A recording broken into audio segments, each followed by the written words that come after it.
कोई भी पर्यावरण की बर्बादी से संबंधित वीडियो बनाया नहीं कि तुरंत जनसंख्या के कमेंट्स आने लगता है। With all 6 stones, I could simply snap my fingers. They would all cease to exist. I call that mercy. और बात सुनने में ठीक भी लगती है। अगर कोई पूछता है कि कौन सी ह्यूमन एक्टिविटी है जिससे सबसे ज्यादा क्लाइमेट चेंज बढ़ रहा है, तो इसका जवाब एसी, एरोप्लेन या कार नहीं है। इस ग्राफ को देखिए, ये दिखाता है कि अलग अलग लाइफस्टाइल चेंजेस से लोग साल भर में कितने टन कार्बन डाइऑक्साइड एमिशंस को कम कर सकते हैं। रिसर्च के मुताबिक सिर्फ एक बच्चा कम पैदा करने से लोग 58.6 टन CO2 एमिशंस बचा सकते हैं। दूसरे नंबर पर SUV चलाना छोड़ने से साल भर में सिर्फ 3.6 टन CO2 एमिशंस कम होंगे। ये स्टडी इशारा करती है कि ह्यूमन पॉपुलेशन का हमारी धरती पर कितना ज्यादा बोझ है। हाल ही में जनसंख्या 8 अरब को क्रॉस कर चुकी है और हमारा देश चाइना को ओवरटेक करके दुनिया का सबसे ज्यादा आबादी वाला देश बन चुका है।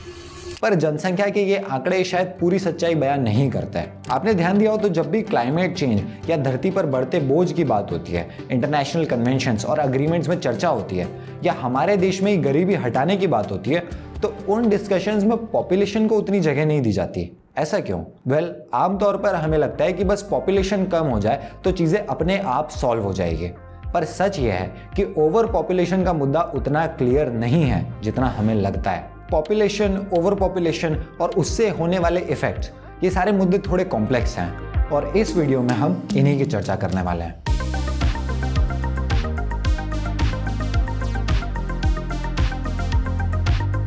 पृथ्वी पर आइडियल पॉपुलेशन क्या है, एक्चुअल में कितने लोग होना चाहिए, इसको लेकर कई स्टडीज हैं और इसमें काफी ज्यादा वेरिएशंस हैं।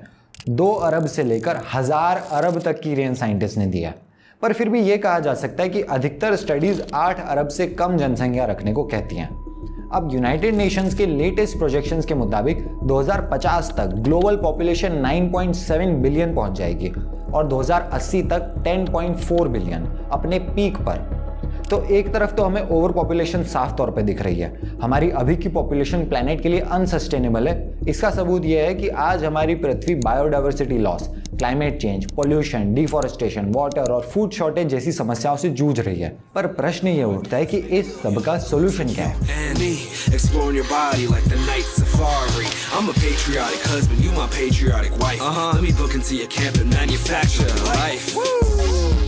ये एक एडवर्टाइजमेंट है जो 2012 में सिंगापुर की सरकार ने रिलीज किया था, जिसमें रैप सॉन्ग के जरिए यंग कपल्स को बढ़ावा दिया जा रहा है कि वो और ज्यादा बच्चे पैदा करें। ऐसा इसलिए क्योंकि सिंगापुर में फर्टिलिटी रेट बहुत ज्यादा गिर चुकी है। किसी देश की फर्टिलिटी रेट से मतलब होता है कि हर माह से कितने बच्चे पैदा हो रहे हैं। अगर फर्टिलिटी रेट 2.1 होता है, यानी हर माह से एवरेज 2.1 बच्चे, मतलब 10 माहों से 21 बच्चे पैदा हो रहे हैं, तो इसका मतलब है कि उस देश की जनसंख्या स्थिर रहेगी, ना बढ़ेगी ना घटेगी। इसको कहते हैं रिप्लेसमेंट फर्टिलिटी रेट। और सिंगापुर में 2020 में फर्टिलिटी रेट थी 1.1, जो रिप्लेसमेंट रेट से काफी कम है। और ये लो फर्टिलिटी रेट सिर्फ सिंगापुर में ही नहीं है, दुनिया भर के डेवलप्ड और अमीर देशों में ये कॉमन ट्रेंड बन चुका है, जहां लोग देर से शादी करते हैं और कम बच्चे पैदा करते हैं। जैसे भारत के बाद 2 सबसे ज्यादा पॉपुलेशन वाले देश चाइना और USA, इनकी फर्टिलिटी रेट है 1.2 और 1.7। इस वजह से कई देशों की पॉपुलेशन घटना शुरू हो चुकी है और हमारा देश भी इस ट्रेंड से बहुत दूर नहीं है। पिछले कुछ दशकों में भारत में फर्टिलिटी रेट तेजी से कम हुई है। 1950 में जहां भारत की फर्टिलिटी रेट 5.7 थी, वो आज 2 के करीब पहुंच चुकी है, यानी रिप्लेसमेंट रेट से कम। और फर्टिलिटी रेट में ये गिरावट हर मजहब में देखने को मिलती है। मुस्लिम्स में ये 2.4 है, जो कि रिप्लेसमेंट रेट से अभी भी थोड़ी ज़्यादा है, लेकिन इनमें भी पहले से काफ़ी गिरावट देखने को मिली है। एक समय पे ये 4.4 हुआ करती थी। तो इस डेटा से एक और बात ये भी क्लियर होती है कि जनसंख्या का मुद्दा किसी एक रिलीजन का नहीं है, डेवलपमेंट और एजुकेशन का इसमें ज़्यादा बड़ा रोल है। जब कोई देश गरीब होता है, वहाँ टेक्नोलॉजी कम होती है, एजुकेशन, खासकर महिलाओं में एजुकेशन कम होती है, वहाँ बच्चे पैदा होने की रेट और लोगों के मरने की रेट दोनों ज़्यादा होती हैं। जैसे जैसे देश डेवलप होता है, टेक्नोलॉजी आती है, एजुकेशन बढ़ती है, वैसे वैसे बर्थ और डेथ रेट दोनों कम होने लगती हैं। इसे कहते हैं डेमोग्राफिक शिफ्ट। अब इसी डेमोग्राफिक शिफ्ट के चलते भारत रिप्लेसमेंट रेट पर तो पहुंच चुका है, लेकिन इसका मतलब ये नहीं है कि अब भारत की जनसंख्या इतनी ही रहेगी, अब कम होने वाली है। हमारी देश की पॉपुलेशन आने वाले कई सालों तक बढ़ती रहेगी और 2064 तक अपने चरम पे पहुंचेगी। ऐसा होता है पॉपुलेशन मोमेंटम की वजह से। मतलब चूंकि भारत की पॉपुलेशन काफ़ी जवान है, इसलिए मरने से ज़्यादा लोग पैदा हो रहे हैं।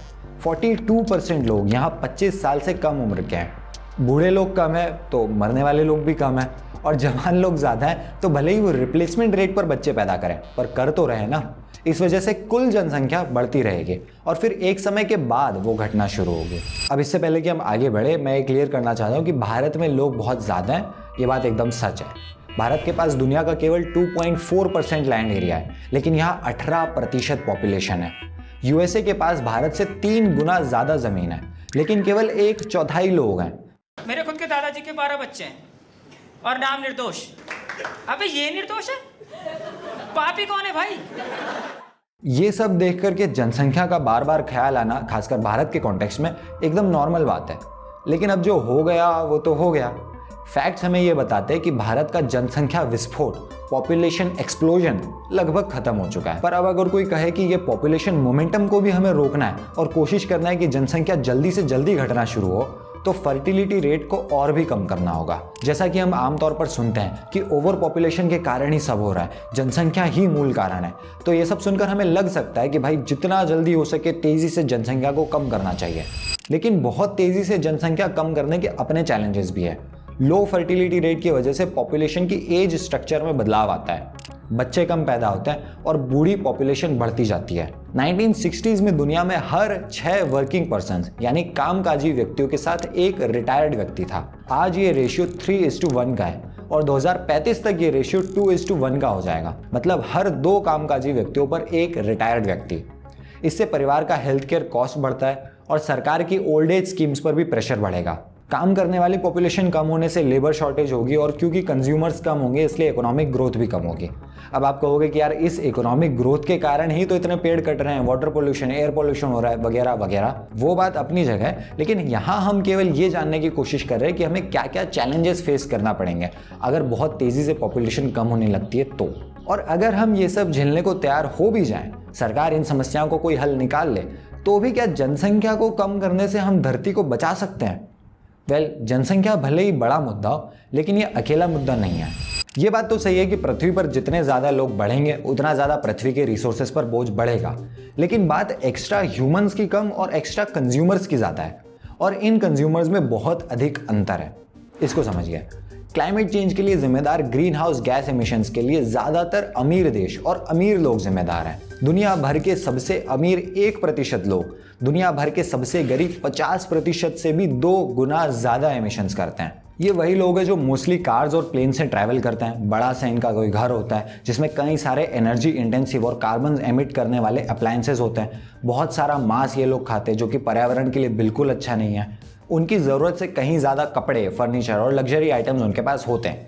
बेसिकली एक कंज्यूमरिस्ट अमेरिकन लाइफस्टाइल। वो कारण है पृथ्वी की बर्बादी का। और अगर हम एक एवरेज अमेरिकन के कार्बन फुटप्रिंट की बात करें तो एक अमेरिकन हर साल 17.6 टन CO2 एमिट करता है। इसकी तुलना में भारत के एक आम नागरिक का एमिशन 1.7 टन है, यानी 10 गुना कम। अगर आज दुनिया भर में सभी लोग अमेरिका के लोगों की तरह जीने लग जाएं तो 5 पृथ्वियां भी कम पड़ेगी। तो अगर हमें क्लाइमेट चेंज और पृथ्वी की बर्बादी को रोकना है तो हमारा फोकस कहाँ होना चाहिए? जैसा कि हमने देखा, अमीर लोगों का कंजम्पशन और कार्बन फुटप्रिंट कई गुना ज्यादा है। आपको याद हो तो वीडियो की स्टार्टिंग में हमने हर नए बच्चे के कार्बन फुटप्रिंट की जो बात की थी, वो नंबर भी डेवलप्ड कंट्रीज की लाइफस्टाइल पर ही बेस्ड था। वो नंबर था यूएसए, कनाडा और यूरोप के डेवलप्ड देशों के हिसाब से।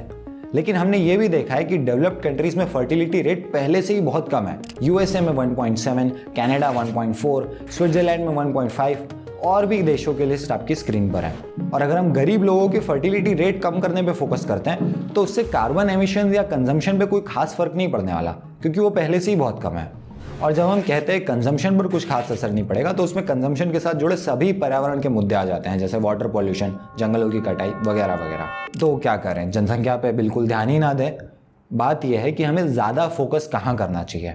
पॉपुलेशन पहले से ही बहुत बढ़ चुकी है, ये एक फैक्ट है। और यूनाइटेड नेशंस के मुताबिक 2050 तक ये लगातार बढ़ते रहने वाली है पॉपुलेशन मोमेंटम की वजह से। इसलिए अगर सरकारें फर्टिलिटी रेट कम करने की कोशिश करती भी हैं तो उससे 2050 तक वैसे भी कोई खास फर्क नहीं पड़ने वाला, यही एक्सपर्ट्स का कहना है। अब हो सकता है आपके मन में चल रहा हो कि मैंने इस वीडियो में 2 कॉन्ट्राडिक्टरी बातें की है।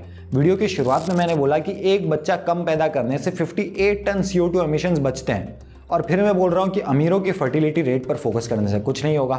तो यहाँ अंतर है इंडिविजुअल और सिस्टेमिक चेंज का।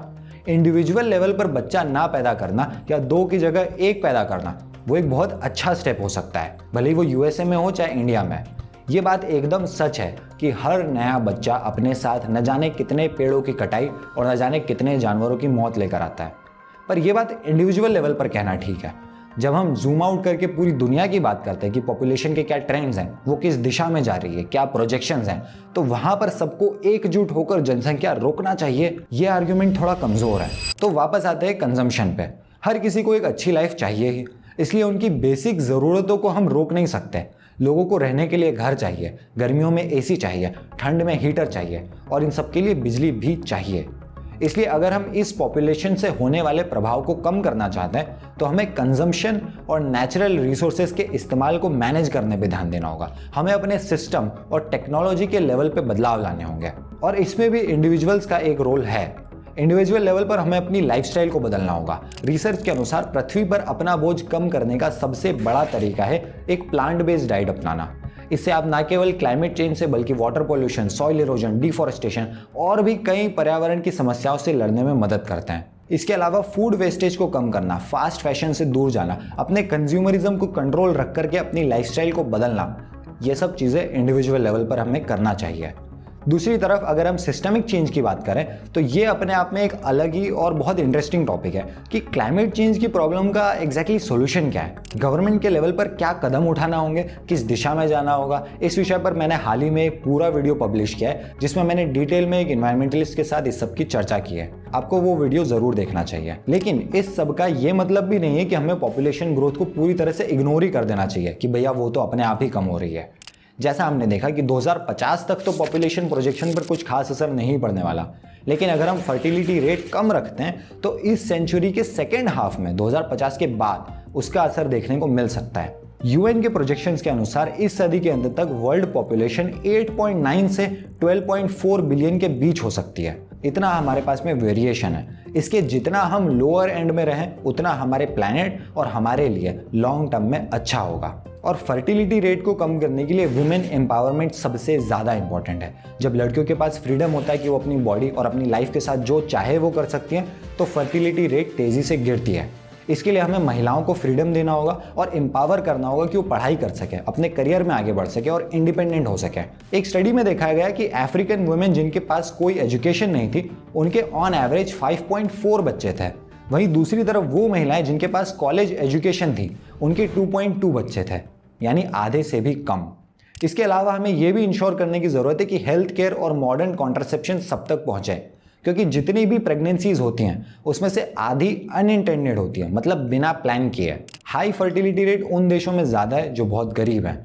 अगर हमें इनकी फर्टिलिटी रेट कम करना है तो लोगों को गरीबी से भी बाहर निकालना होगा। इन सब चीज़ों पर फोकस करने से एक्चुअल में फर्टिलिटी रेट कम होती है। ओके, तो मुझे लग रहा है मैंने बहुत सारी बातें कर दी है। इस सब को समराइज करना ज़रूरी है।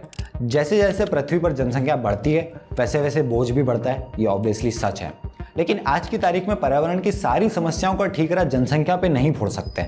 इससे पूरा फोकस गरीब लोगों पे आ जाएगा कि उनके कारण पृथ्वी बढ़ रही है क्योंकि वो इतने बच्चे पैदा कर रहे हैं, और जो लोग असल में पर्यावरण को नुकसान पहुंचाने वाली लाइफस्टाइल जी रहे हैं उनसे ध्यान हट जाएगा। तो हर बात में जनसंख्या को लेके आ जाना और वहीं पे बात खत्म कर देना कि भाई लोगों को कम कर दो सब अपने आप सही हो जाएगा, ये सही तरीका नहीं है।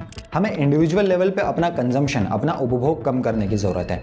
प्लांट बेस्ड या वीगन डाइट अपनाना, अपनी ज़रूरत के अनुसार ही चीज़ें खरीदना, पब्लिक ट्रांसपोर्ट का इस्तेमाल करना, ये सब करके हम अपने कारण पृथ्वी को होने वाले नुकसान को कम कर सकते हैं। सरकार के लेवल पर हमें अपने सिस्टम को बदलने की ज़रूरत है। फॉसिल फ्यूल्स, एनिमल एग्रीकल्चर को धीरे धीरे खत्म करने की ज़रूरत है।